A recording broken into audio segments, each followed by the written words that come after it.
First of all, I gotta thank the Lord above for laying everything in front of us. For a minute, it was only us. They ain't see the diamonds in the rough. Notice they gon' start to show you love when they see you wanna up and up. Number one without a runner. Everybody else is under us. Move so much, I make them wonder what I be doing when the camera cut. Thinking that a nigga scam or something. Thinking I ain't never planning nothing. For a minute, it was only us. There were days where I was fucking up, but I would never let it keep me down. If anything, it really turned me up.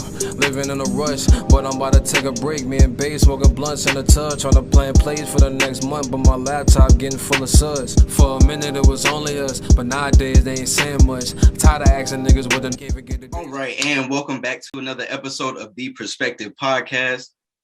Ladies and gentlemen, returning for his second episode of the Perspective Podcast, representing the east side of Houma, Louisiana, founder, leader, captain, flagship artist of No Help Records, gearing up for his sixth official album titled Jalen versus Everybody, set to release later on this year. Ladies and gentlemen, Jalen Quinn. Yo, what's happening? What's going on, bro? You all right? I'm good. How you doing today, man? How you doing? I'm blessed, brother. Good, man. Good. Blessed, like you said earlier, man. Another 10 toes down, another day, bro.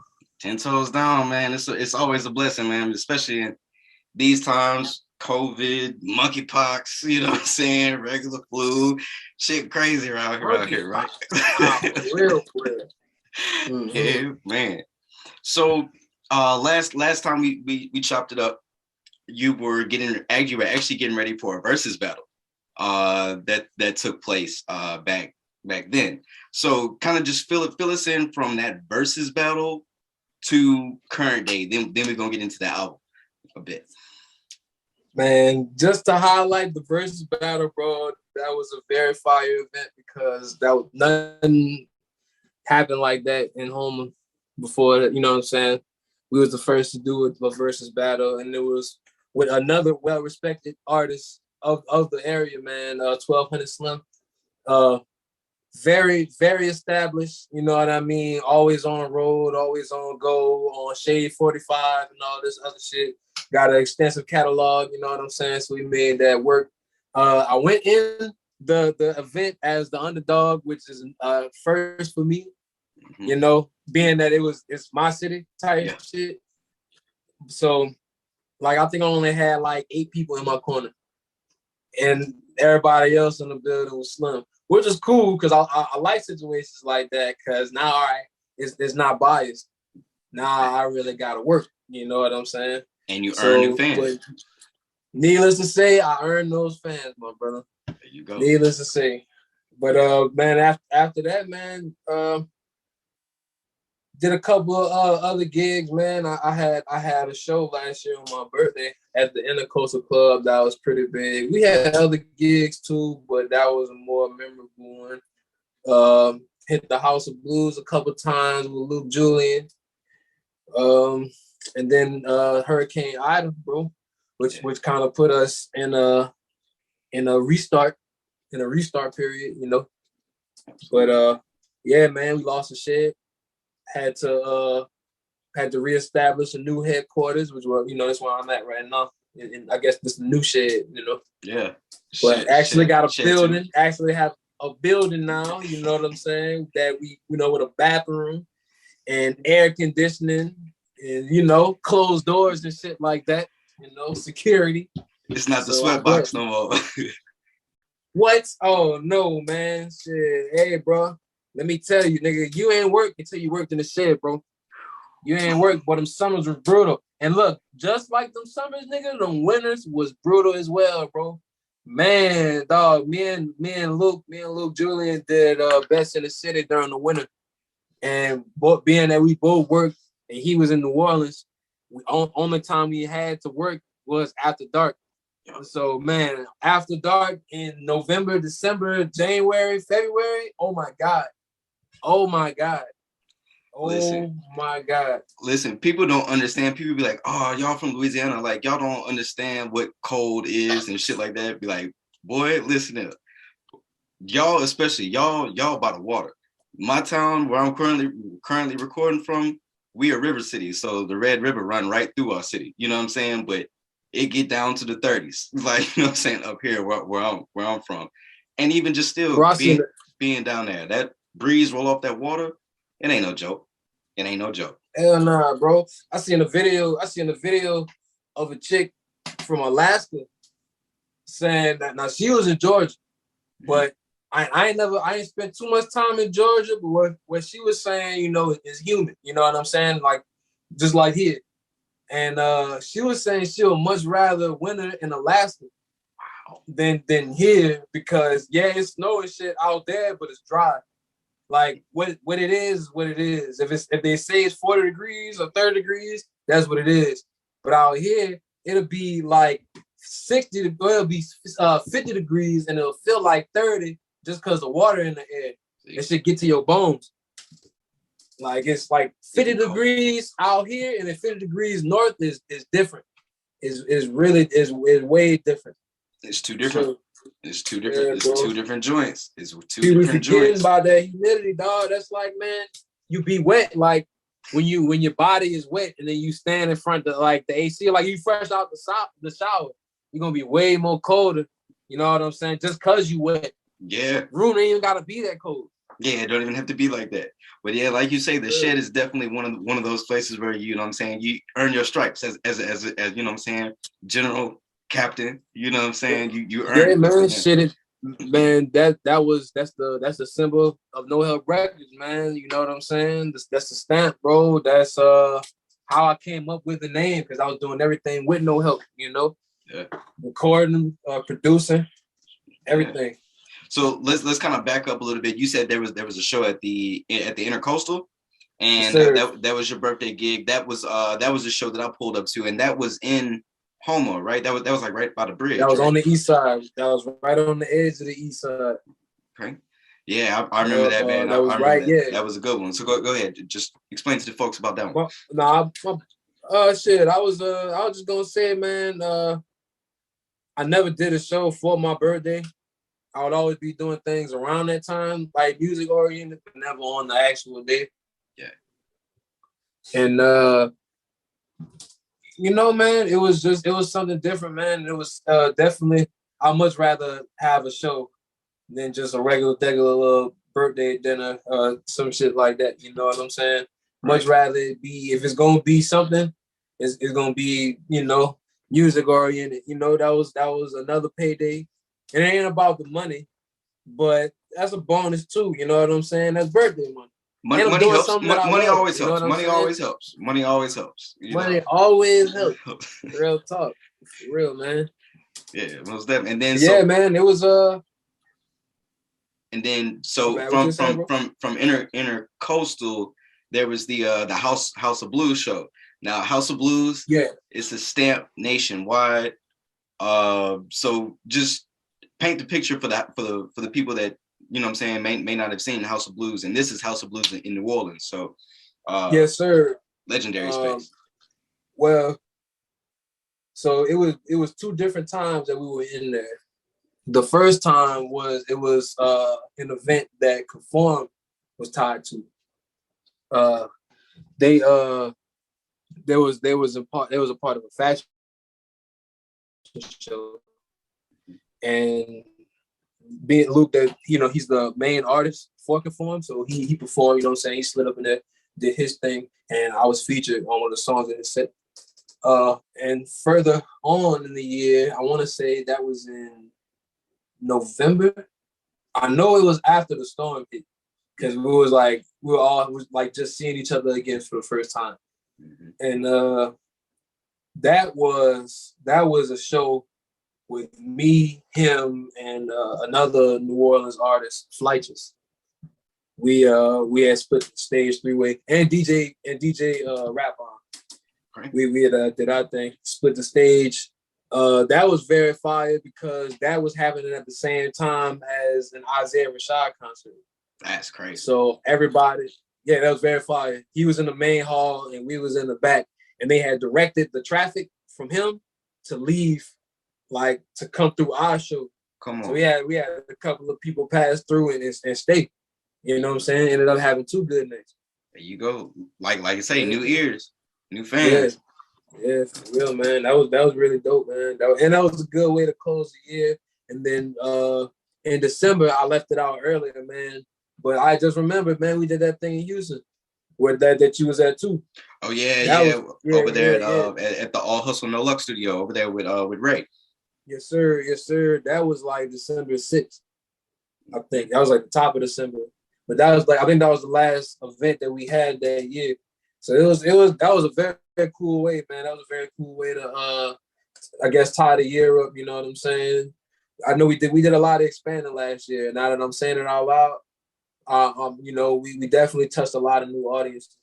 Especially after the storm too. You know what I mean? Like Yeah, after right. the storm, and that's even more, like you say, because a lot of folks, a lot of record companies, a lot of people, they just folded. You know what I mean? And we're gonna get into something that you said on one of these records here later on, and how you considered, you know what I'm saying, hanging it up.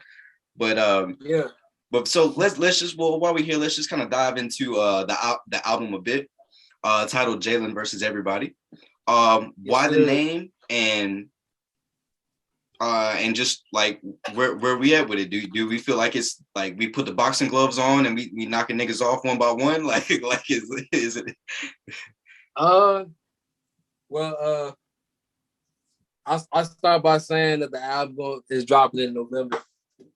That's it's forthcoming. You know what I'm saying? Straight up. But I called it that, bro. I mean, that's kind of like the premise of all my music. Like kind of like my whole brand in general, kind of like do it yourself. Mm-hmm. And when I say versus everybody, I definitely don't have any kind of ill intent. You know what I mean? I'm definitely not singling nobody out or saying that I'm about to make people my enemies. It's just, you know, you're creative and you work for yourself. So I'll just put it in perspective. It's, you know, you got the perspective pie, bro. And I know there was times in the beginning where it might have seemed like it was just you. Like you was the only one listening to your shit. And you was the only one really spending real time and focus on it, right? So when you feel like that, you know, it's damn near Marty versus everybody. Cause fuck, if you ain't gonna do it, if you ain't gonna get this shit off the ground, it ain't gonna happen. So that's kind of like, you know, like I said, I kind of always, that's my whole brand, you know what I'm saying? But just another iteration of it. On a personal level, I was really feeling like I was by myself in a lot of areas. As far as like promotion or just creating the music in general, you know what I mean? I felt like if I was gonna wait on other people to get shit done for me, then it wasn't gonna get done. So you know what I mean? I was also in a transition of putting more things in my own hands again. You know what I mean? Instead of you know, because people going, you know what I'm saying? People gonna do what they can. You know what I mean? But nobody's gonna be as passionate as you. Church. You know? Church. So with that being said, bro, sometimes you gotta overstep the job that you done gave other people, or overstep their expectations and just handle the shit yourself. Yeah. You know what I mean? That's like with like sounds and visuals and things like that. Like you got your image. And I understand what you mean whenever you try and, because first of all, like your creation, your brain, baby, like that's your thought. And I'm not sure how you feel about it, but sometimes it's hard for me to share and to trust people with them seeing my vision with it too, and making it look like how I vision it in my head. So I definitely do understand. And so, and I remember like whenever we first chopped it up, you said that a lot of the music that you do, you produce it, you record it, you mix it, you do everything yourself. So was that kind of like going back to the basics, if you will, with this one as well? Yeah, I will say this. I'm not the only producer on my project. I did produce the most songs. Mm-hmm. But of course I got T-Steez on it. And we also have our other producer and DJ Buck Fassetti. He had also produced one track. So not completely by myself. And I also another thing, I had this engineered by somebody else rather than me doing it myself. Okay. My another member of the team, Christian Harton, he is an artist and an engineer. My man's pretty much produced and mastered. I mean, he engineered and mastered the whole album. Mm-hmm. You know what I mean? He on the album a couple of times too, man. But you know, you can pretty much say he executive produced it. I guess that's the term. That's the terminology. Okay, But that's perfect. he had, We had his need to hear hands on more it, from him too. Yeah, right. Nah, he coming, man. He coming. For Perfect. Sure. Perfect. So yeah, so let's just kind of dive in. So this is your first album or full body project since 2021, which was released in December of 21, according to title. And so the first record on here is titled Choices. Featuring the artist TWA. And it's, I'm not sure, like I'm not gonna like try and say too much, but it's one of those monologues, like an interlude, like a stage setter, like a curtain opener, if you will. And so just was that written by you? Was that written by her? Like how did that record come about, and how did that relationship come about? I've been knowing TWA forever. I've been knowing her for a long time, actually. She helped me get into the House of Blues and Warehouse Live in Houston. She helped me get into both of those gigs in 2017. You know, and that was right when I started taking music serious. I've been rapping my whole life, but for me to be like, I'm gonna do this for a living, I was 2017, and that year she helped me for sure. She for sure helped my career jumpstart by getting me in them situations. For sure, man.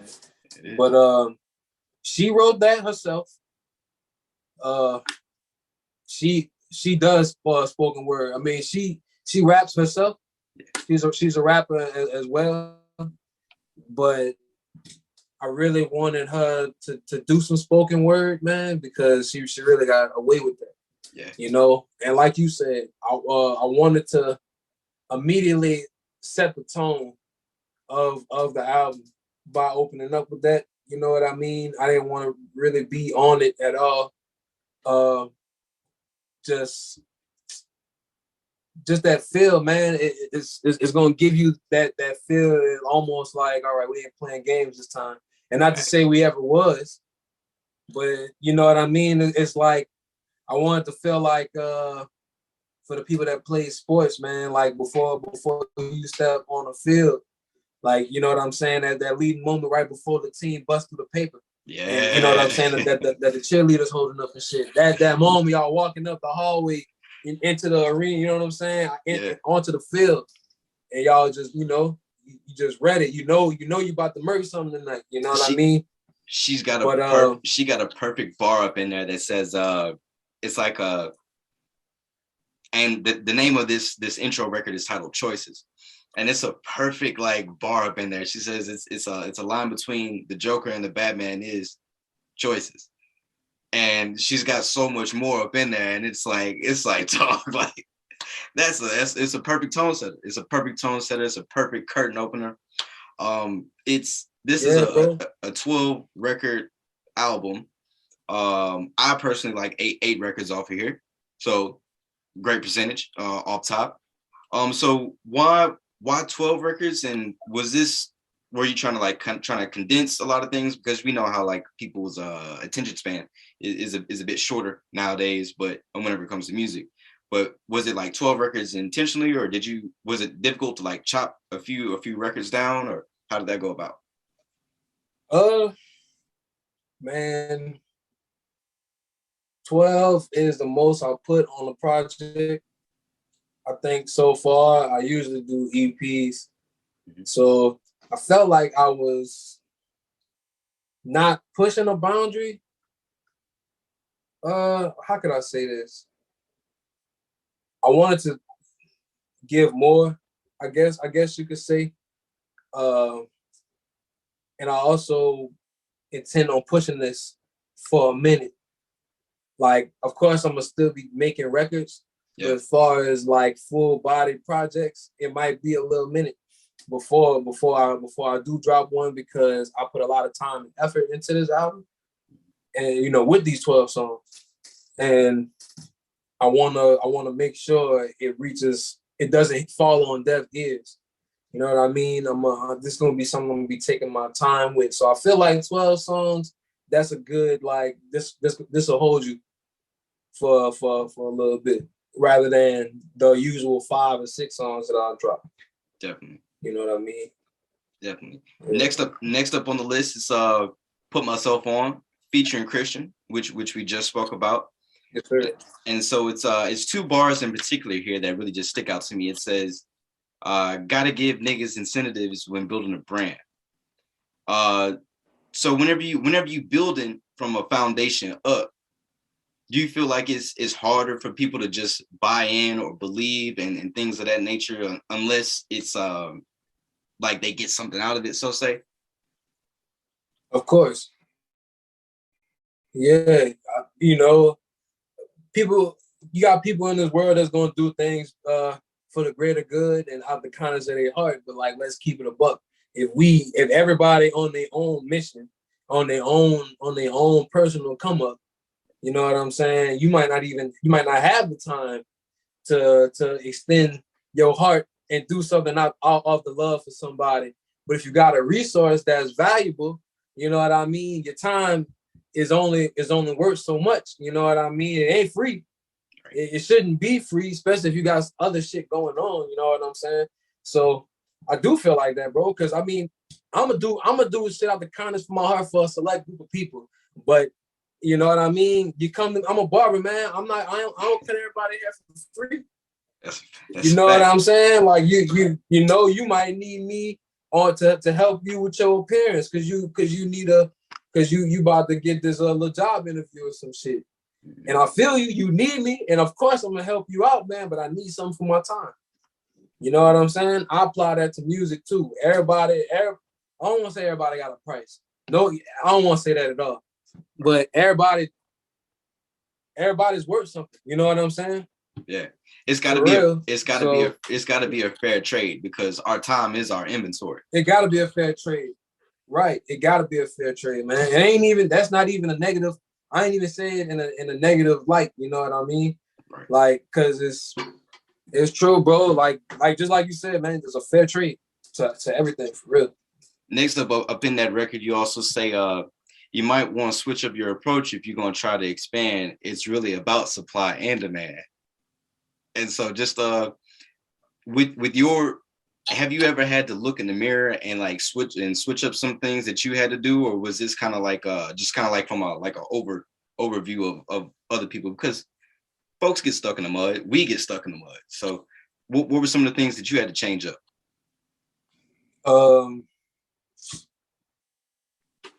The way I work, I was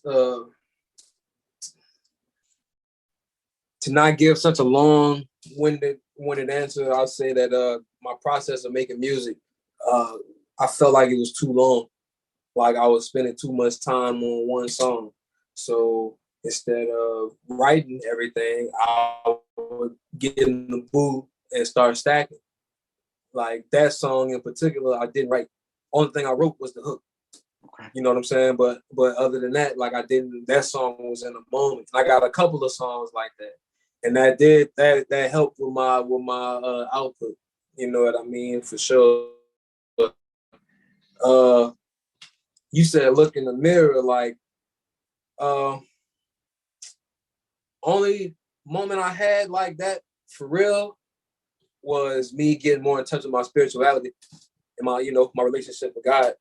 Yeah. I feel like that's something that I kind of had to like, bro, ain't nothing gonna happen like unless you stop putting so much faith in yourself and start giving that same faith to God. You know what I'm saying? Yeah. But that's as far as like a moment like that. You know what I mean? When you say look in the mirror, I feel like that's like kind of deep. Absolutely. You know what I mean? But as far as moments like that, I feel like that's like kind of the only ones I've had, as far as being in relation to my life and my artistry. So yeah, man, I definitely had to make a couple of changes in order to make some shit shake, for sure. Absolutely. And once again, Christian is featured on this record. Christian, I know you're gonna listen to this back. Even if Christian is somewhere around, you know what I'm saying, up in the new office, Christian, we need that new music. We need that new music. And he coming, bro. He coming for sure. He got some shit for sure. Then another record that stands out is Only Us, produced by yourself. I know that, and this was a leading single, if you will. And I love that cover art that came from that, because that was actually from the All Hustle No Luck location that we spoke about in December of 21. And so yeah, in this record here, you also say, tired of asking niggas what's the next move just to get a shoulder shrug. And boy, when I tell you, yeah, hey, for real though, right? I'm sick. I'm sick of niggas giving me shoulder shrugs. Don't even come around me with shoulder shrugs no more, because I'm liable to flash out. You know what I'm saying? If you don't know, don't act like you know. And don't come around me no more if you don't have no type of vision. You know what I'm saying? And because a lot of people like to just be around. You know what I mean? Don't just be around. For real, because it look good. Yeah, like have a role to play, man. Be some kind of benefit. Be of some kind, and that kind of ties into that incentive thing. Don't just be around for nothing. You got to be contributing something to be around. You know what I'm saying? Mm-hmm. Really. And then I also just kind of note that I feel like that's a bar that comes from, you know what I'm saying, like hunting a new level, and it's another level. And like I just said, like other people, they just don't see it. They don't see the vision, and they just want to be around for the look, or they want to be around for the popularity, or they want to be around for things that could be to come. Don't stand next to me unless you got something to push this whole thing forward. To, you know what I'm saying? If the car break down, we run out of gas, you know the gas light on. You might not have 5 or 6 in your pocket, but shit, you gonna get out and you gonna help me push this motherfucker, or you gonna, you know what I'm saying, be like, man. You gonna push. You gonna push. Yeah, real talk. Straight up. Then also I feel that wholeheartedly. Yeah, and then also my favorite joint here on this album, one of my favorite joints for sure, it's Invest in Me, featuring Vez. So just speak about just how this record came together, and speak about your relationship with Vez as he's also under the No Help roof umbrella.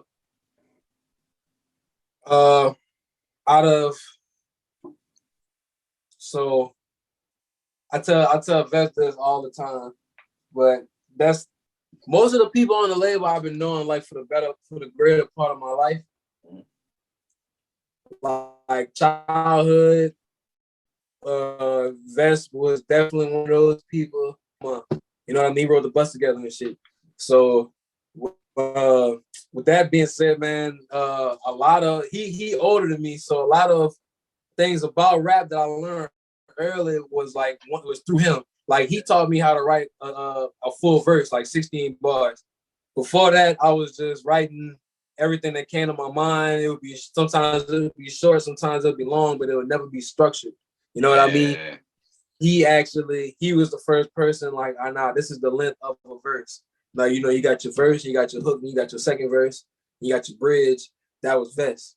So just a little history with that. Anytime we link creatively, whether it be music or on a video, it always be fire. It's always organic. It's always funny. It's always fun. You know what I'm saying? That's my dog. Like we talk every week, catch up on the phone, make sure it's just straight. You know, aside from the music. You know what I'm saying? Just a little backstory about that. How the song came about.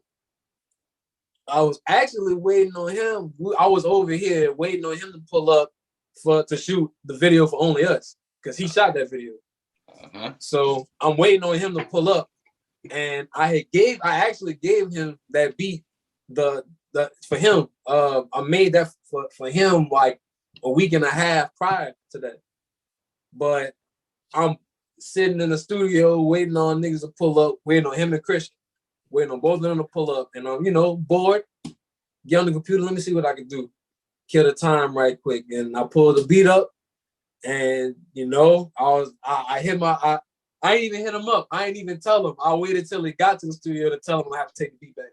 But I started the verse, and I didn't write it. I got it in the boot, man. I just felt it. You know what I'm saying? I felt it, bro. So I did my thing. We shot the video, dipped out, and I think that following week we finished it. And yeah, man, that's to me. Took forever to come up with that hook. So Only Us came out. What's that? I believe that was last month. Was that that? Yeah, that was last month that record came out. So, like, how long has that record actually like been complete, like done? So that might have been done maybe early April. You think? Maybe prior to that. Nah, I think I did Only Us. Oh, I'm sorry. I meant Invest in Me. So how long was that record done? Invest in Me? Yeah. Probably like late April. Okay. Like my birthday is April 24th, and I think I did it. I think we started Invest in Me before my birthday, so it might have been like late April that we actually had the song and stuff done. But yeah, that was one of the later songs that I made for the album. Straight up, like towards the end of it. Another joint on here, Act Like You Know, featuring my dog Hendrix. My boy. And so me and Hendrix, we go back quite some time. He's another guest that I got to get on here pretty soon. But so this is a record that has a sample in it. How do you go about picking a sample and just digging through the crate? You know what I'm saying? Just finding like the perfect sample for. The premise of the music made me think about Hendrix. Like that's his bag. You know what I'm saying? Or that's what I feel is his bag. Yeah. So I hit him up about it. Definitely. And speak about the relationship with Hendrix and how y'all's relationship came about, and just how good of friends are y'all? You know what I mean? First of all, man, I see Hendrix as my mentor or one of my mentors in music. In life in general, man. You know, he like a older brother. If I was to have one, he used to manage me. He used to manage me in the like late 2018 and all of 2019. He managed me up until the end. Up until well, not even the end, man. Up until mid 2019, because No Help Records also started in 2019. So yeah, man. We had a management situation going, you know, and life put us on different paths. But we stayed in touch, you know what I'm saying? That's somebody I go to for advice. And just he an overall good person, man. Like he's very knowledgeable and he's honest. Definitely. You know what I mean? He not gonna give you no sugarcoated answer if you ask him a question. And he always dropped gems. Definitely. Always. Definitely. And then also up in there, you say that you had a bar, you had a line about TikTok. And you know what I'm saying? Like your lack of TikTok dances or just, you know, TikTok trends and stuff like that. It doesn't take away from like stage presence or lack of increase in fan bases and things of that nature. Now, before you answer this, I'll let you know I personally hate TikTok. I don't have a TikTok. It's going crazy, but I understand the marketing tool. My mom's got a TikTok. I don't even have a TikTok, you know what I'm saying? And like, and so how do you feel about the industry and like how it seems like a lot of how can I say, the powers that be are pushing the TikTok agenda? Like you got to have a dance, or you got to have a, you know what I'm saying? You got to have some type of cha-cha slide, you know what I'm saying? So you can, so it all connects. Like how you feel about the TikTok wave? I mean, I feel like I don't dislike TikTok. I'm on TikTok. I don't I'm not on it as an artist though. That's the one app that I got that I'm really like a consumer on. My girl always be in my ear about how I should start putting shit on there, cause it'll do what it do. But I feel like I don't know. I like funny videos, bro. I like learning shit. That's why I'll be on there. I don't really be caring about my music being on there much. Feel like that's like trying to as like an artist trying to grab the younger crowd. Yeah. You know what I mean? Whenever they go for putting their music on TikTok, Yeah, most definitely. My lady does the same thing. Like she send me all type of like, because my lady's trying to get me to go vegan. Which I'm not opposed to it, you know what I mean? But she sends me like, oh, like look at this recipe and look at everything between. So I mean, I definitely do understand like you say, it's more of like a learning tool and a marketing tool as well. Yeah, bro. What I was gonna say too, is that,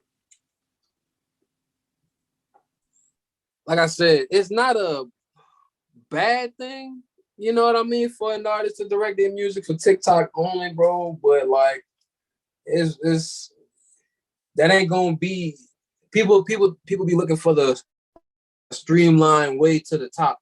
And just because you see other people going crazy on TikTok don't mean it's gonna apply to you. You know what I mean? So if that's not like your comfort zone, like of course we gotta go outside of our comfort zone for anything if we want shit to shake. But like, I'm not saying you gotta have your TikTok popping. You know what I mean? I'm sure it'll help. You know what I mean? But like, you don't have, you don't gotta break your neck for TikTok, man. Like that's I don't know. That's just me. That's how I feel. I'm sure they got people that disagree. So my girl will disagree. But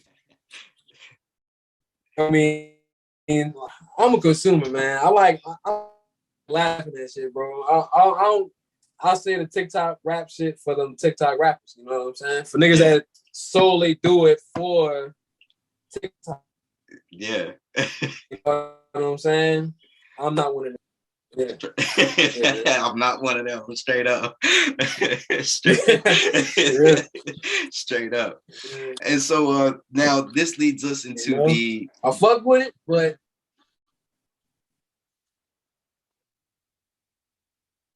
No, my bad. I was done. Yeah, my bad, bro. Okay. Straight up. And so then this one here, this leads us into the record Ida.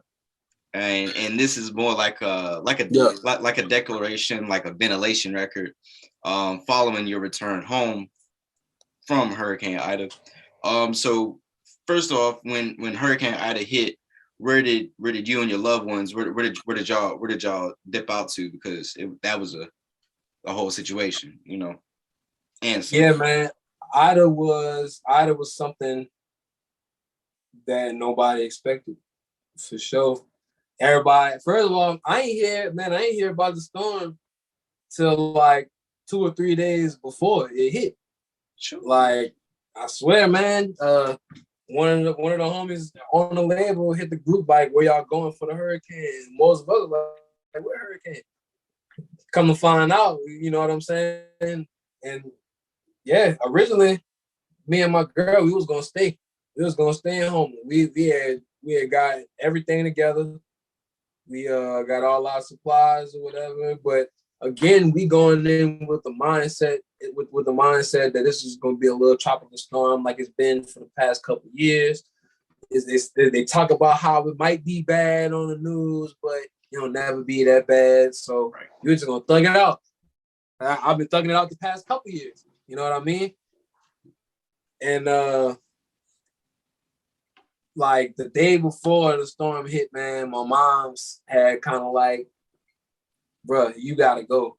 I ain't saying like my mom's brother, grandma, and the immediate family, they all went. My aunt and the rest of my immediate family, they all went to Houston.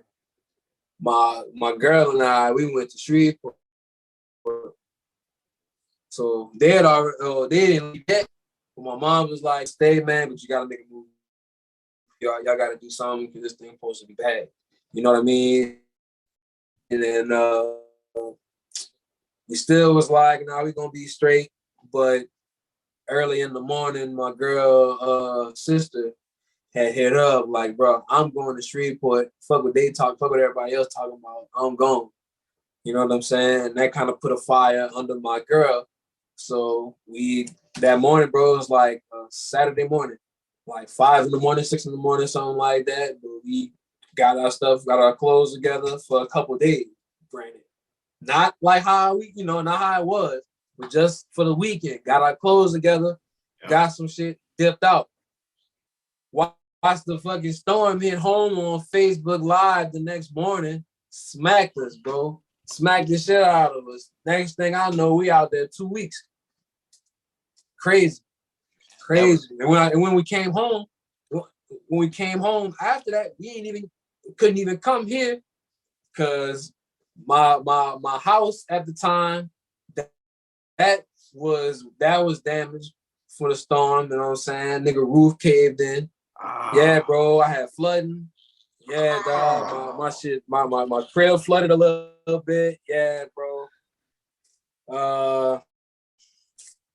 So I couldn't go back there, and there wasn't any power at my girl apartment. So we had got with her family members. So I was living with people for 2 more weeks that I really didn't even know like talking about. You know what I'm saying? I'm in a situation, but I got a job out of that. You know what I mean? They helped me get on my feet. You know what I'm saying? So definitely wasn't a bad situation. I was blessed. I'm talking like, of course bad things happen, bro, but I was extremely blessed the entire time, man. I ain't have to worry about where I was gonna lay my head. I ain't have to worry about food to eat. I ain't have to ever worry about none of that, dog. You know what I'm saying? By the grace of God. So yeah, of course it was bad that it happened. Of course I felt horrible going through it, but I can say now, dog, in retrospect, I was blessed. Yeah. Definitely had it better than a lot of people. You know what I'm saying? So just reflecting, man, it was a strange month. I think it was like a month and a half. I never came back to my crib at you know what I'm saying, by the way. I ended up just moving in another crib, you know what I'm saying? Yeah. And that's because y'all took a straight shot. Like y'all in Grand Isle, y'all took a direct shot. Like, am I right? Dog, they got people out here that's still homeless. Wow. And we coming up on a year in a minute. Like, wow. For real. They still got, man, they got like the air base out here. It's like for the people that don't know, the air base is like this old military. It was an old air base that got turned into a park. You know what I'm saying? And bro, they got a gazebo in the back of the park that people have events at, and I was scoping it out for some shit like 2 weeks ago, and can't do nothing back there because they got FEMA trailers under it's all lined up with FEMA trailers. It's crazy. Damn. Or not even FEMA trailers, but the RV that they give you. Yeah, like an RV for them situations. Yeah, you know what I'm saying? Yeah, bro, it's crazy.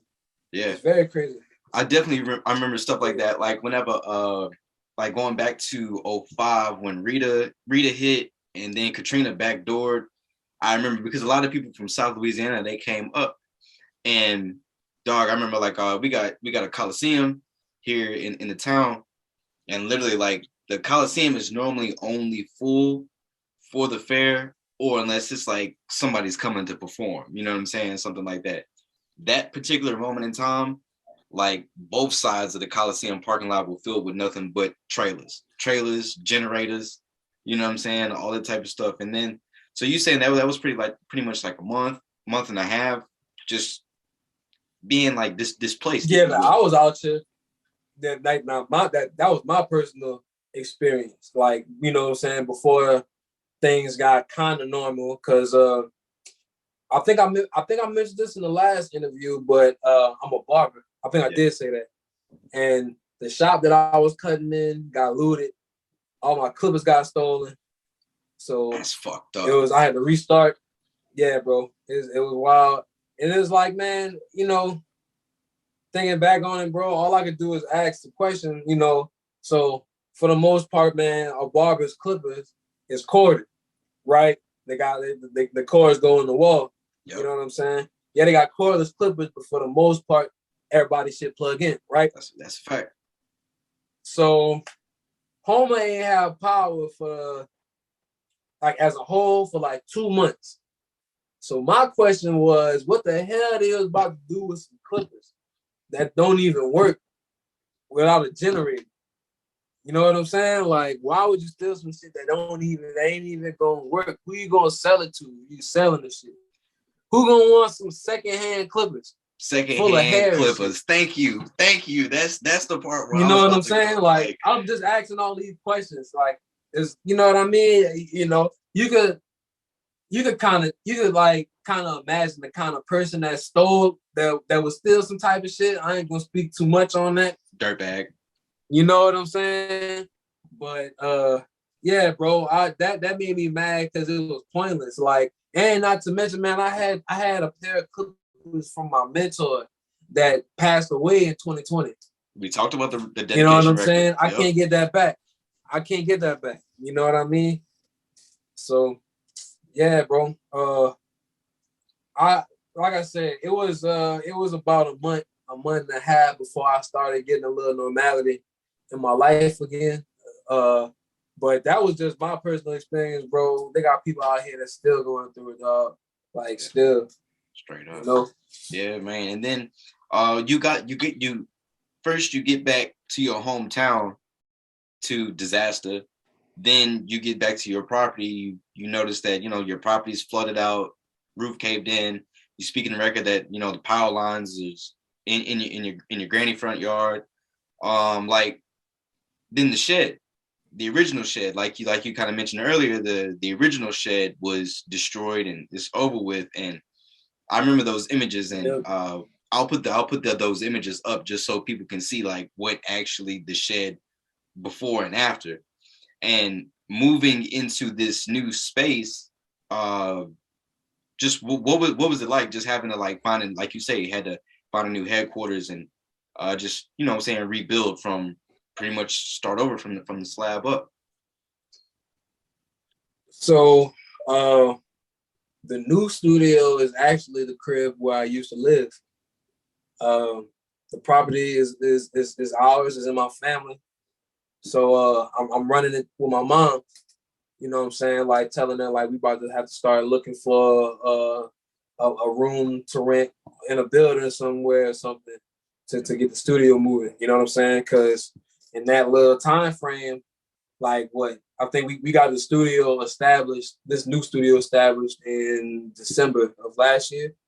So from late August or from September through November to December, you know, just looking for a space, man. It was stressful. But my mom was like, bro, why don't you just go back to the crib? You know what I'm saying? Just use, you know what I mean? It was fixed. At that point, it was fixed. You know, all our damages and shit was repaired, you know what I mean? So yeah, man. It was a breath of fresh air once we got it done. You know, before that, I was recording in crazy places. I was recording in a barbershop. I was recording at my friends' houses. Like Ida was by my partner Cortland house. Cortland is also he's on the album as well. Yep. Yeah, we coming up. Yeah, I did that joint by him, and it was just kind of bizarre for me to kind of put my process in somebody else's hands. Because for that, I really wasn't the only person that I trusted with recording me was Buck Versetti. And that was like 2019. Before that, it was all me. Yeah. You know what I'm saying? I knew how I liked the sound, so I was only comfortable with myself. So it was a lot of changes, man, for sure. And like I said, all that tie into getting this new location. It is. But yeah, bro. I'm glad it's here for sure. And Also, you mentioned that it was I should have wrote it down for this song, but I believe it was in this song where you considered actually like just like hanging the mic up altogether. Like, what am I right? Was that it? Was that in this record as well? Yeah, yep. Yeah, and so was it just bro, like you just wanted to just separate from music altogether, like, or you didn't want to record, or you didn't want to produce, or you just was like going to go cold turkey? I mean, it's just kind of going through something like that, bro. It kind of knocked the spirit out you. You know what I'm saying? Especially, not only did I lose my home, I lost my job, and I lost my studio. You know what I'm saying? It was like all in one lick. So that's like that'll make you sour.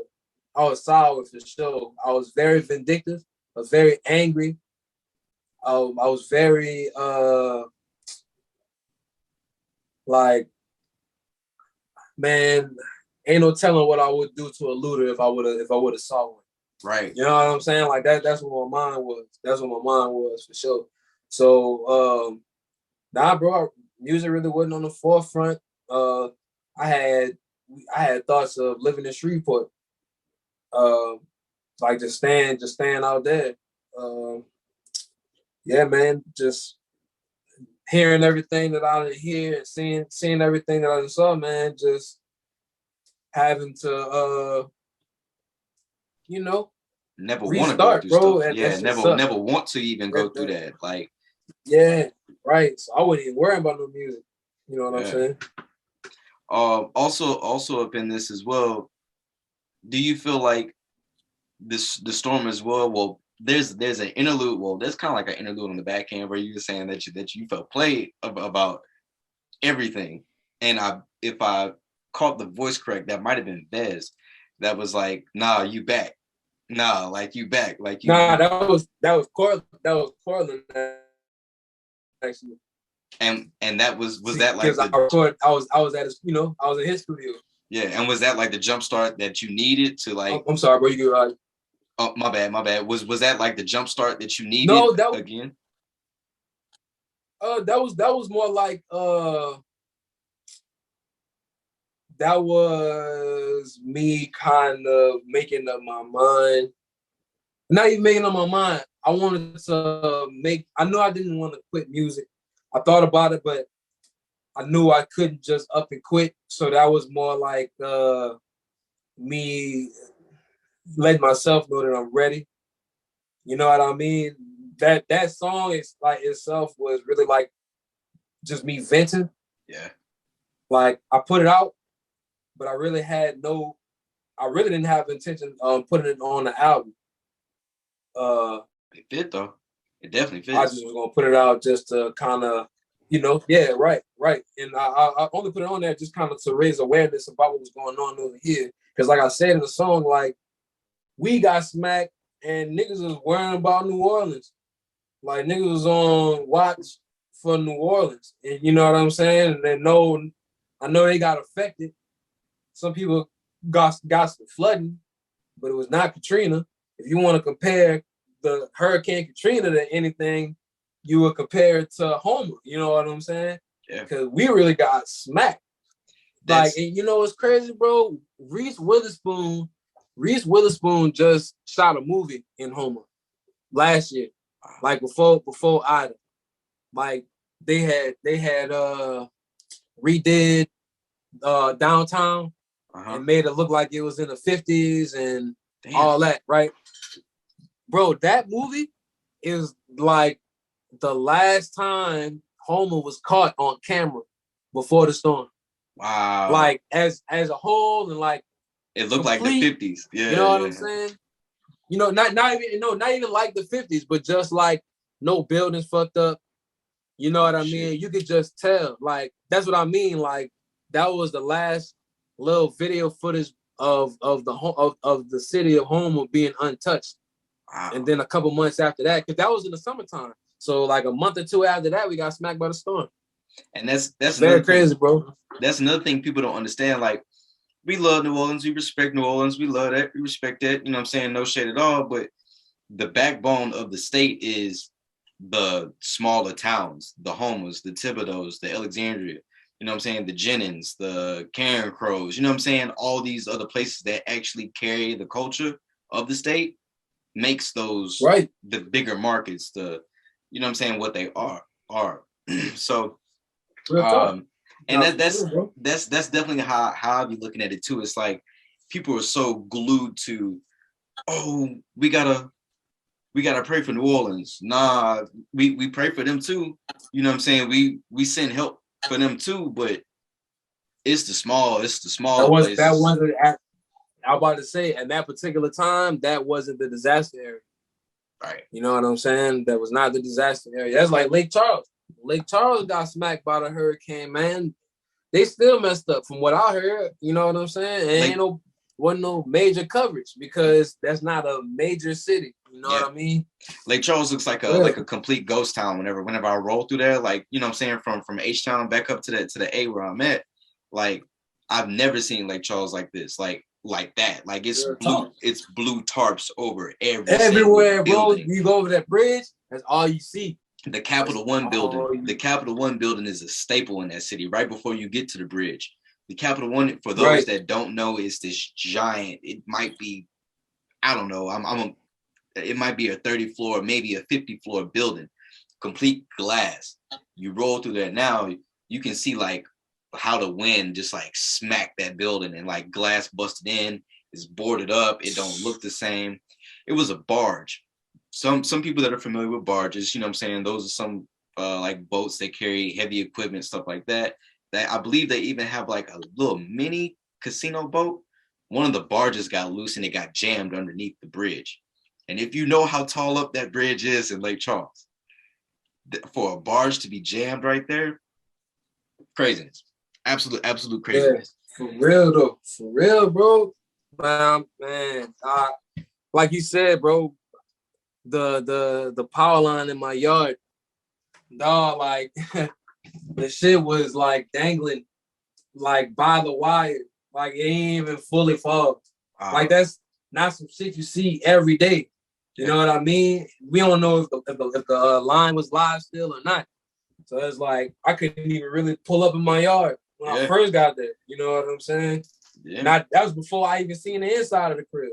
See? So it's like, man, it's different, bro. It was just, man, I'll tell you this, man, 'cause I don't want to get too dark.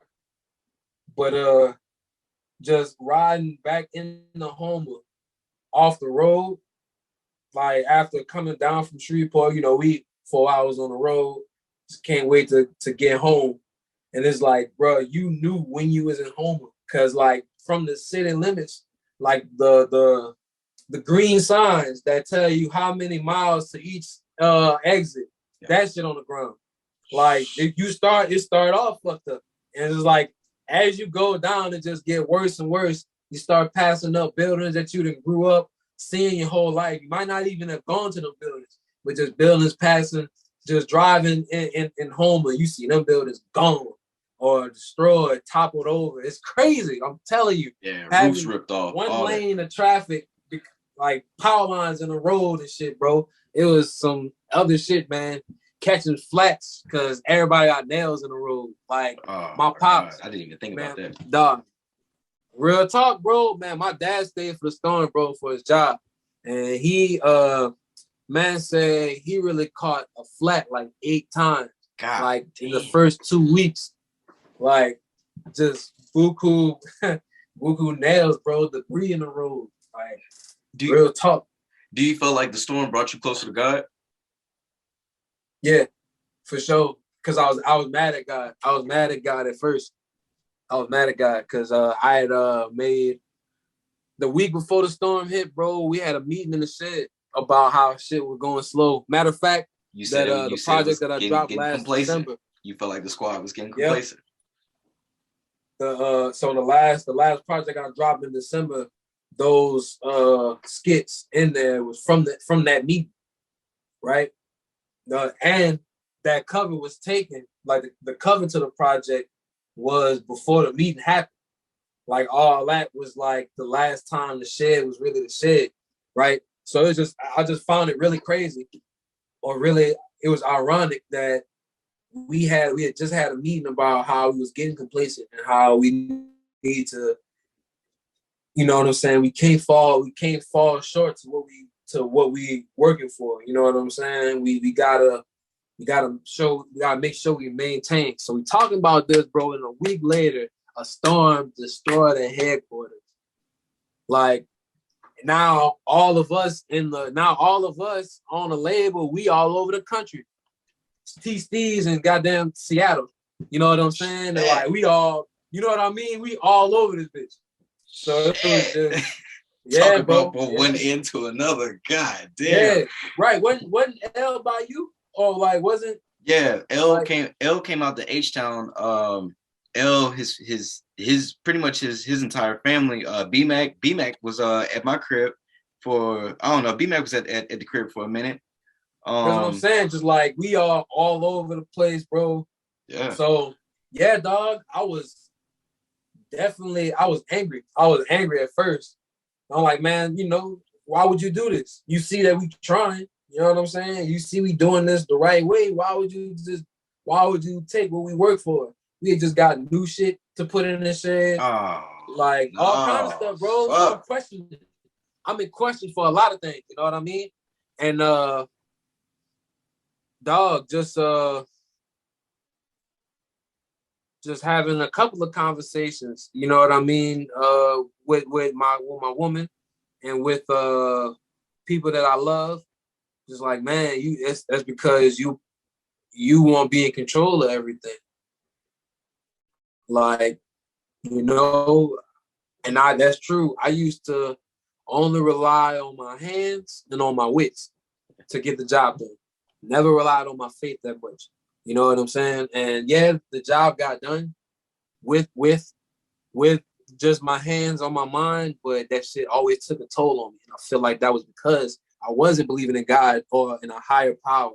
Not to say I didn't believe in them before, but my connection wasn't as strong. You know what I'm saying? Yeah. Because I'm no help. Yeah. I'm out here. I don't need no help. I don't need nobody. You know what I'm saying? You know what I'm saying? I'm driving in. God, not a person, but you do. You know what I mean? It don't even matter. I'm out here. I'm an army of one.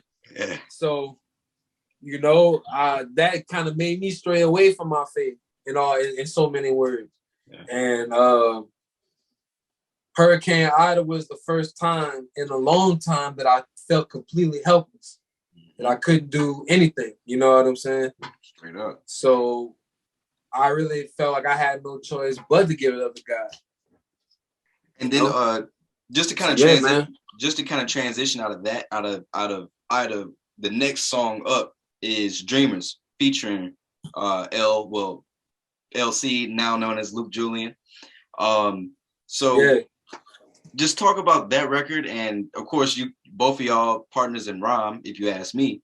So just tell me about partners in rhyme. I like that. You know what I'm saying? And just so like how did that record come about? That record sounds like nothing else on this album at all, from your tones, how it's recorded, the voices that are on there. So just speak about how that record was formed there. I originally wanted L to be on Act Like You Know. Yeah. But I'm impatient. He was busy and I'm impatient. So I got my and he dog. Doesn't read no text message. He doesn't read any text messages. Man, it's not just you. I promise it's not just you. That's what I mean, bro. And look, I ain't gonna start on it. I ain't gonna get started on it. But I will say that it worked out perfectly because coming across that sample from Crate Digging, I felt like that was a way better fit for him. Like, it was more fluid, you know what I mean? Like, just, I don't know. It'd be songs, there's some songs where you gotta rap like in a box, like kind of fitting how the verse is. And then there's other times where you could just kind of be like water. You know what I mean? So I felt like that beat was one of them situations. Passed it to my man and he did his thing. The way that the vocals and all that sound on there, we recorded it in we recorded our verses in 2 different places. L tried to come out here, but his schedule was just it was a little jam-packed, so he couldn't come out here, being that the studio was based at home. So he couldn't make it out here, so he recorded it at his spot.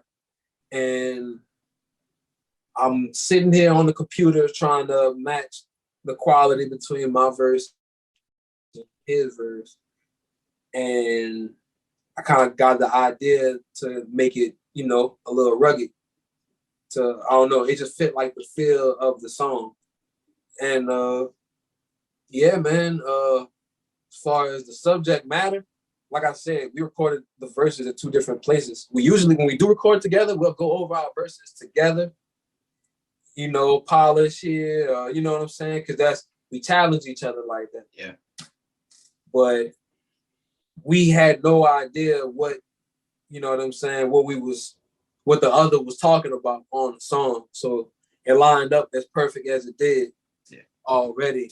And in my verse, I'm talking about a situation that I had earlier this year with the police. The police had came to my house, or they didn't come to my house looking for me. But I was outside of my crib, right? My new house. You know what I'm saying? Where I live now. Getting something out my whip. And the police task force, they pull up on me. Yeah, saying that I look suspicious. Even though I had my license on me, had my insurance, you know what I'm saying? My registration is my keys to my vehicle, you know what I mean? It's all on me. But they still can't fuck with me. They pulled up on me. There was 3 deep, made me get out, interlock my hands. 2 of them pat me down while the 3rd one going through my truck. And they told me it was because I look suspicious in a suspicious neighborhood. Get the fuck out of here. That was their reasoning for doing all that. You know what I mean? Let's talk it up. You look like you don't belong. You know what I'm saying? There was 3 white dudes. And I'll leave it at that. One of the dudes told me that he could tell I'm nervous and it's making him nervous. Like, you know what I'm saying? Like, he's the trained professional. Strange. Like, he shouldn't be nervous about nothing. Like, that's a little strange. And also like that's a little intrusive for you to be telling me how I'm feeling. The whole time, you know what I'm saying? I'm not tripping at all. It's 3-1.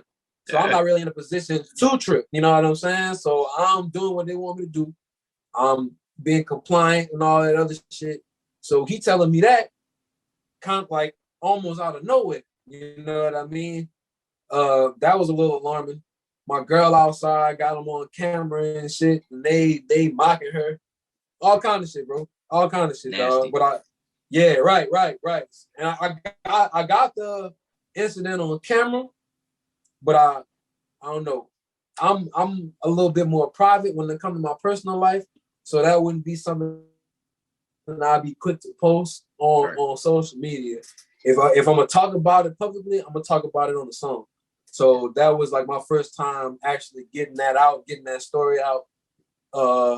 Cause people that I care about heard it, you know what I mean? But as far as me openly speaking about it, that was my first time on that song. And what you mean whenever you say like you want to keep certain things private, you know what I mean? Because that's not really like a lot of people's information, but it's not for them to necessarily know. And people are weird, like you said, like your lady was recording what was going down, and I'm like that too. Like I don't like posting certain things, like where I'm at, where I live.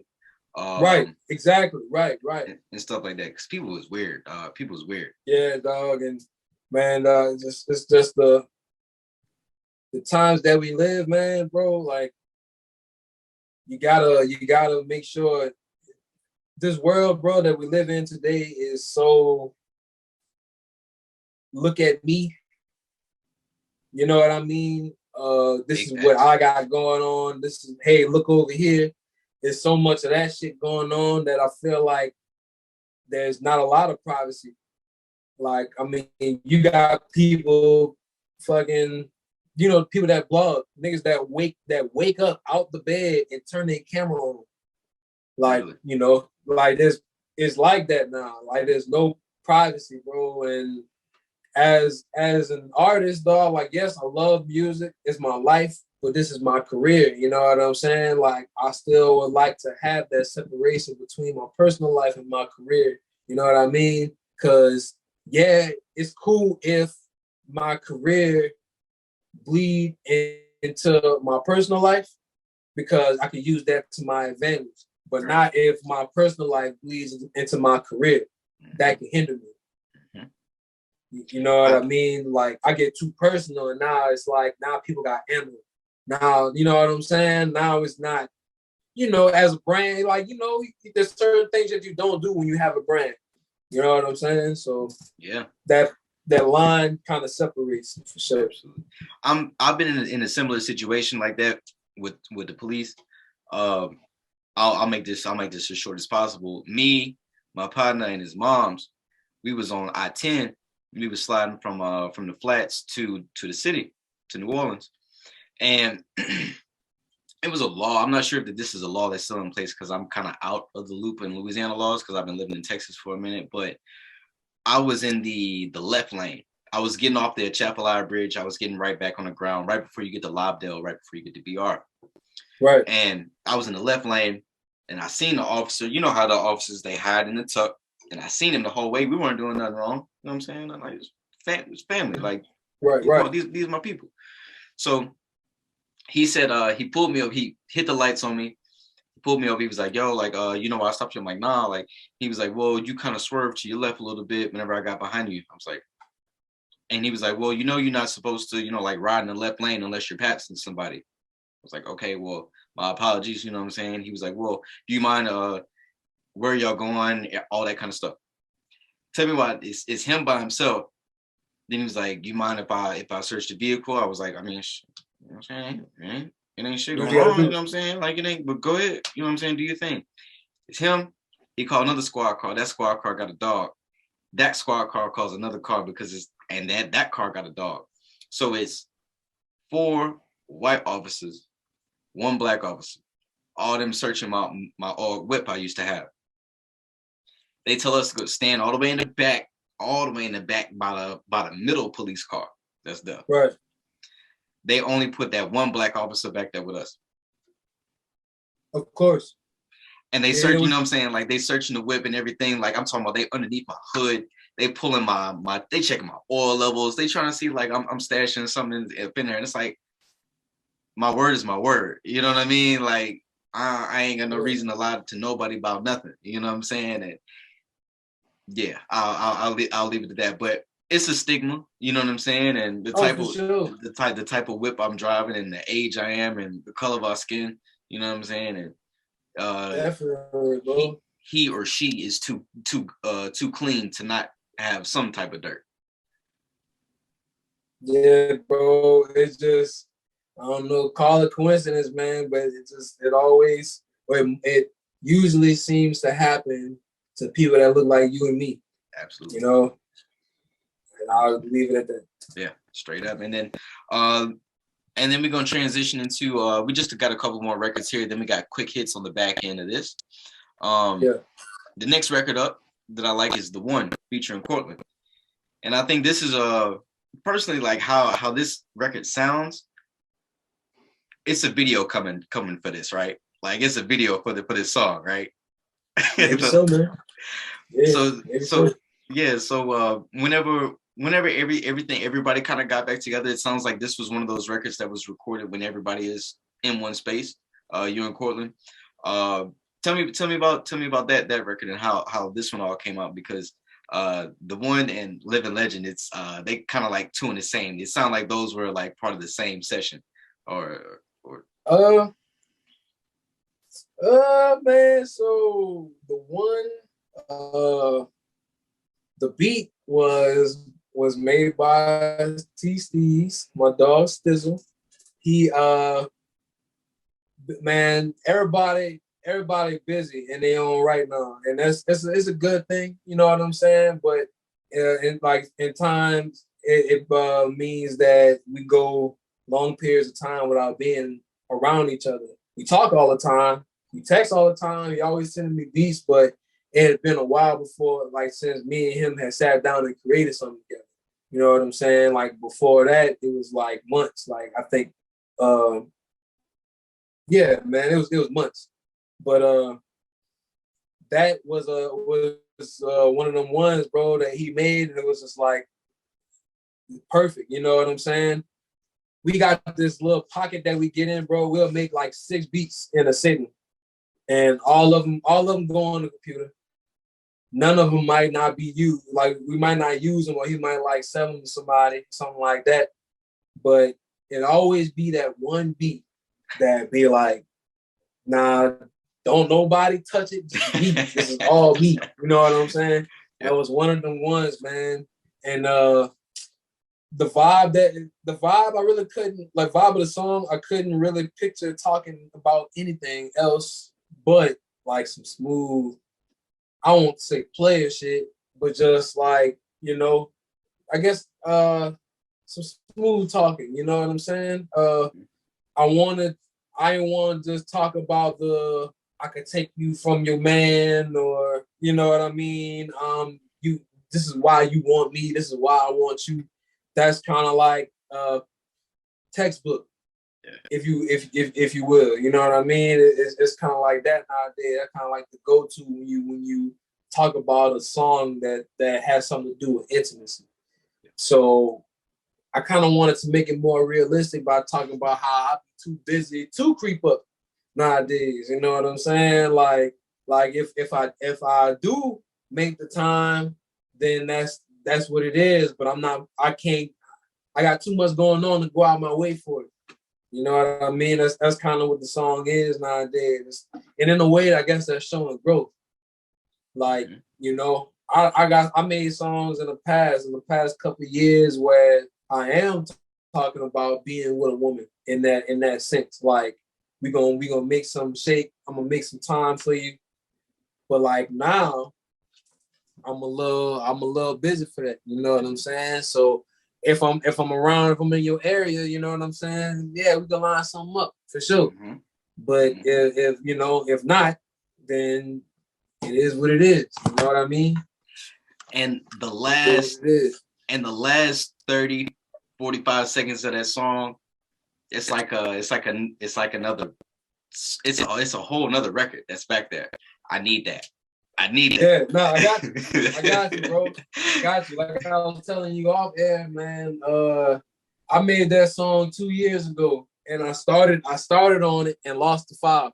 But I recorded it on my phone because that's what I do when I start a song that I don't finish in one setting. I record it so I could listen to it on my phone to kind of like critique myself if I got to go back and change something about the verse, say a different word or something like that. So I had it on my phone for 2 years, and in the mixing process and the mastering process of the album, I'm going through my phone looking for skits that I record. It came across that joint, and I always wanted to do something like that. I don't think I ever did anything like that where, you know, artists put a teaser record on the front end or on the back end of a song of the main record. I never did that before, so I guess that was my introduction to doing something like that. There you go. And then also wrapping up here, as far as the album here, there's another record, but then in particular another one that I really like is Living Legend. It's another self-produced record, and I fuck with this record truly because it's like you gotta let motherfuckers know how you see yourself, and whenever you say that, that invites a lot of other things. Like that initially invites hate. How do you block out what's all the, like how you filter like the negative shit and let the good shit in? And you know what I'm saying? Just keep believing in self. Man, my attitude always was, if you feel like you could do better, then prove it. Because why else are you complaining about it? You know what I mean? Like, hate is one thing. in the beginning of my career, bro, when I first started taking this shit serious, I was in a barbershop and me letting people know. One dude was like, man, I don't know, everybody want to rap. You know what I'm saying? Like everybody want to rap, and he also said that because everybody want to rap, not everybody gonna want to listen to that shit. You know what I'm saying? Listen to what you got to say. Is everybody else doing what you do? But I'm like, man, nigga, they got what, 7 billion people in the world, 8 billion people, something like that. You know, or in part of the world, it's probably more than that. I don't know, but I know somebody gonna like my shit. Yeah. You know what I'm saying? I know it's out there for somebody. You know what I mean? So shit like that don't stop me, bro. Like I said, if people feel like, if you feel like I'm not a living legend, listening to it, and you feel like you know what that is, go find better or be better. There you know what I mean? And you know, don't forget to thank me. You know what I'm saying? Real talk. Cause I mean, if not, you know, I'm also, of course, I'm welcome to positive feedback on the music. You know what I'm saying? But I'm also in the real world where not everybody going for with it. Absolutely. And like I said, bro, you don't like it, cool. Do better. Yeah. And if you can't, shut up. Listen to the music or turn it. You know what I'm saying? Put on another album. That's it.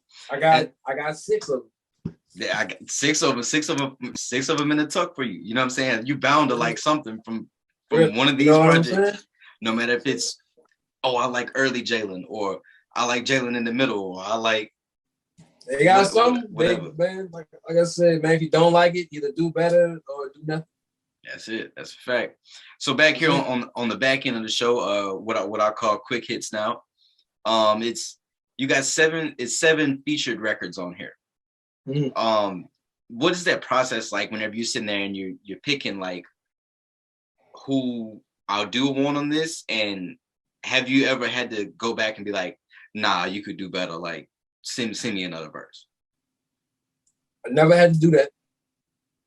But I think it's because of who I think about whenever I don't really engage with a lot of artists outside of like, I got the camp, I got the label, and then there's a couple of people outside of that, you know what I mean? But it's not a lot of people. Yeah. So a lot of these people that's on here I've made music with before. I done did some kind of business dealing with before, you know what I'm saying? Like Hendrix. I think I did a song with Hendrix for one of his projects. Actually, I'm tripping. I did last year. And I don't even think that was our first time on the track together. But that was like the first time, like, as I guess both professionals, that we did something, like, especially him, because he was manager before the artist role that he's playing now. So like we did that song, and you know, just returning the favor. I heard that and I automatically thought of him. I guess because we was just on a similar tip. But I did music. Oh shit! I was about to say a feature on there that you ain't saying, so I ain't gonna say it. But I did music with Vest. You know what I'm saying? I think I know exactly which one you're talking about. But go ahead. Yeah, right. I did music with Vest. I did music with L. Done music with Christian. I've done music with Cortland. So you know what I mean? I guess hearing a similar vibe, like I could see something on here. You know what I mean? It don't really be that hard to pick. I don't have a lot of people to pick from, you know? But that's the most features that I've had on the project to date. Yeah, that's something that I kind of picked out. I was like, I mean, especially with it being 12 records, 7 features, but I mean, all of them, they fit. You know what I mean? All of them fit. I feel like nobody half-stepped at all. And knowing you like I do know you, you wouldn't have even cleared it. You know what I mean? Like exactly, yeah. If so. Also here, just kind of talk to the people about, and I feel like we discussed this before, but a lot of people, they're going through issues with, they're just going through issues with like their masters and their record labels and just issues, and people can't release music like they want to, or they can't get out of deals. So just talk to the folks about the importance of like the relationships with the distribution outlets, like United Masters and DistroKid and just things of that nature, and how the streaming services play into those relationships. So when you want to talk about, I'll start with distribution. So nowadays, I mean, the best route is to like rely on yourself when it comes to distribution. You can do independent distribution companies like, you know, United Masters, DistroKid, TuneCore, SoundCloud. They offer that. You know what I mean? They offer that service now to where you could get your music on Apple Music and all the other stuff. But if it's always good to be responsible for your own music. And if you do find yourself in a deal, whether it be a 360 or a distribution, you know what I mean? Make sure that if you are dealing with a middleman, make sure that the middleman is concerned about you. You know what I mean? Make sure that you're just not a number in the machine. Yeah. You know, and that's what I would say first. Make sure that if you putting your career in the hands of a company that you can't directly put your input in on, just make sure that you're being well taken care of. And if not, then you better off betting on yourself for sure. But in my experience, and I've never been in no 360 deal. I was in the distribution deal, and I've been independent. But I could say that though the money is good in a deal, the money is straight. There's a lot of shit that you have to be up on, or these people gonna pull the wool over your eyes. Easy. Loopholes, bro, and just percentage. You got to be familiar with percentages, like how much of your pie should they be getting a slice out of? You know what I'm saying? Like just like little shit like that, and they not gonna tell you because they gotta get their money too. So they're not gonna tell you, oh man, just they're not gonna tell you how, let's say, my percentage, let's say you distribute music, right? Yeah. And you come to me to distribute the music. I'm only supposed to be taking up to 25% if you let me. In reality, 15% of your profit coming to me because I'm distributing, right? But let's say you unexperienced. You know what I'm saying? Let's say all you know is I'm recording and putting it out. You don't know the logistics. So I can easily be like, yeah, bro, I can't put this out unless I get 50%. And you thinking, oh, that's even. That's right down the middle. That's fair. That's a fair thing. You know what I'm saying? Now, you over the head. You know what I mean? You writing your music. You the one writing your music. You might be the one making your beats. You recording this all out of your dime. You paying for all of this shit. All I'm doing is putting your music out. Why should I get 50%? What am I doing? Because granted, you could do this yourself. It's not like I'm the only distributor out here. You could do this yourself, or you can go to somebody else. You don't need me at all. But knowing that, but you don't know that you don't need me. So I'm gonna make you feel like you do. Yep. And I'm gonna tell you things like that you gotta give me 50% and shit like that.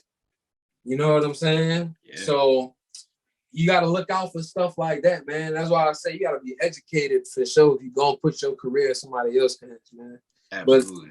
But being independent it might take longer, bro, but it's worth it. It's way worth it. You know what I'm saying? And you save yourself on the back end from a lot of things that a lot of headaches.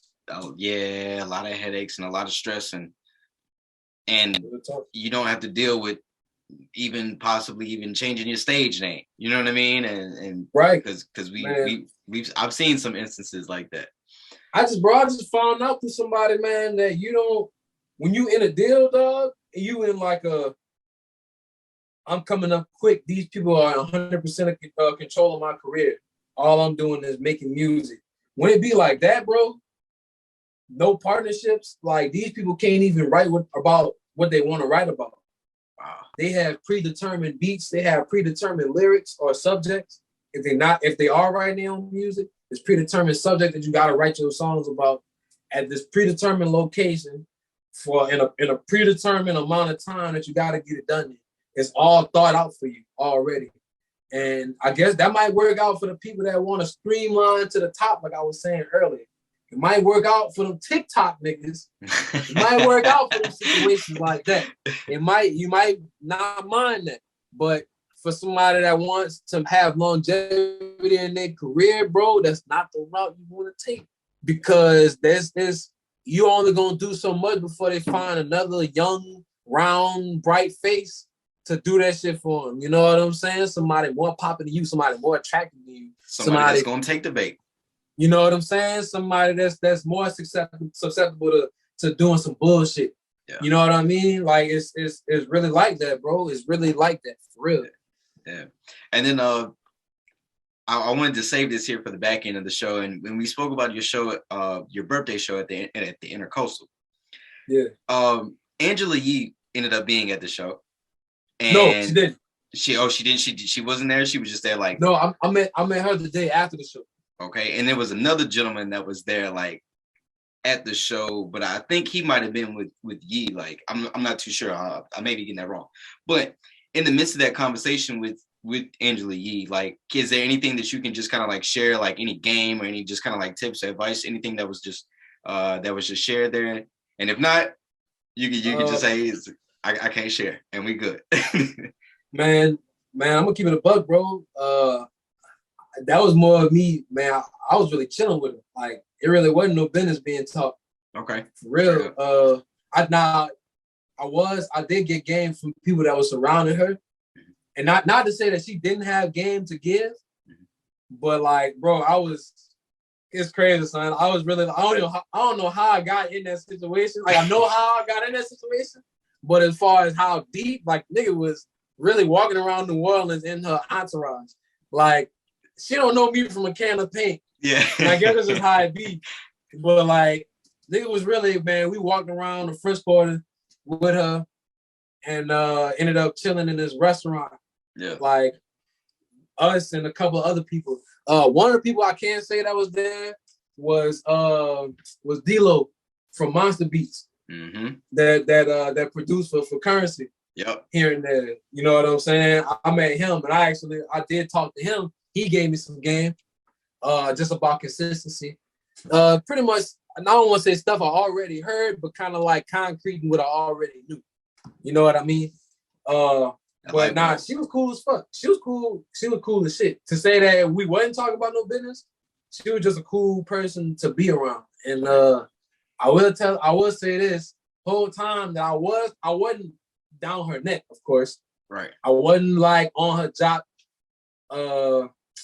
But the times that me and her did speak directly to each other, I was telling her shit like, I'm the best rapper you're gonna ever hear in your life. You've always said like, that. I was just like, yeah, I'm like, nah, you gonna remember me for sure. Then like the picture I took with her, when we took the picture, I was like, I hope I'm not imposing. You know what I'm saying? Because I know that you on the move. She was like, nah, this is the most important picture that I've taken this year, right? I was like, yeah, nah, you got it. You're right. You are right. It is, and so but yeah, nah, dog. She like I said, she a cool person for sure, and down to earth. It is, and so we got the release date. The release date is November 7th. Yeah. The release date is November. Okay, we go chalk it up to November. The album Jalen versus Everybody will drop in November of this year. And so just before we just wrap up, what's next for yourself, and what's next for No Help Records? Man, the immediate thing that's next, bro, we getting the music festival together in Houma. Come on. I was trying to see when I said earlier about the airbase. Yeah. I almost slipped up and said it, but I wanted to save that for the end. But that's why I was there, man, just location scouting. But that is set to be held in August 6th. my girl, she want to call it the No Help Summer event. Huh? I've been calling that bitch Shed Fest. I think Shed Fest is dope. I like Shed So, Fest. you know what I'm saying? That's what I'm running with, you know, against her better judgment. But that's okay. Yeah, bro, Shed Fest is gonna be you know, vendors, a networking opportunity for creative, but I'm also trying to create a platform for artists, man. In my city, dog, they have a lot of festivals. Homer is a very festival-oriented town, but if you want to keep it a buck, it feels very segregated. Because they'll have some shit go downtown, and don't nobody know, bro. It almost be like these people have like a secret group message, but like you could tell, you know it's official because it should be barricaded. There's all kind of attractions and shit like that, but there's only one kind of crowd that typically go there. You know what I'm saying? That's all you see. And like I said, bro, we don't, man. I used to work in a barbershop down the street from downtown where all this shit be held at. And people will pull up in the barbershop and ask us to move our cars off the street because they about to close the block down for this festival. We've been here all damn week. Ain't seen not one flyer. Ain't seen not nothing on the internet. Like, when were we supposed to know about this? Right. Like, you know what I'm saying? Aside from 2 hours before the shit started. See. So with that being said, bro, they ain't got a lot of shit for us. If you know what I'm saying, you catch my drift. No, I'm don't be a lot of shit for us, man. That ain't a barbecue or a splash or some shit. Ain't no music festival. You know what I'm saying? There is a Juice Fest out here, but Juice Fest it'd be more catered to R&B artists. Yep. If any performers are gonna be a part of it. So I want to do something more hip hop oriented. You know what I mean? And Homer is teeming with talent, bro. It's like really crazy. I mean, shit, the Tri-Paris area in general, and New Orleans, and BR, and Lafayette. You know what I'm saying? It's everywhere. Shreveport is talent everywhere, bro. But in Homer, Louisiana, dog, there's no platform. Yeah. So we try as a label, man, and we also teaming up with different brands, Category 5, Conform, Vibers Only. We all kind of came to the agreement, man, that there's no platform like that in this region. You know what I'm saying? For up and coming artists. So we about to start some shit. That's a fact. Before we go ahead and just wrap up there, tell me about the shirt. Tell me about the shirt that you got on right there. Free-ish since 1865, man. It's a Juneteenth shirt by my partner, Rashad Rainey. He has the brand Grind Daily out of Homer, Louisiana. He's the guy that prints our shirts for our line, our retail line, which you can find on nohelprecords.com. You know what I mean? All the new merch. You can get you some stickers, all kind of cool shit, man. Music videos, all kind of cool shit on nohelprecords.com, man. Nohelprecords.com, and also tell the people where they can also find you on like YouTube and like your social media and all that good stuff. Jalen Quinn, JalenQuinn. My shit ain't got no Y's, it ain't got no I's, and it's 2 N's on the back end, brother.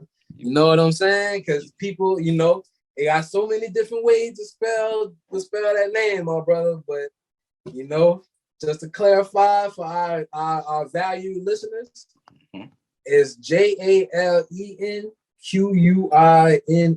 And on the socials, put an underscore in front of it. And you got me. That's a fact. And like the late, great Nipsey Hussle says, this is a marathon. This is not a sprint. Like Kobe says, the job's not finished. Ladies and gentlemen, this is the captain, the general, Jalen Quinn. Everybody, yes, thank you, Jalen.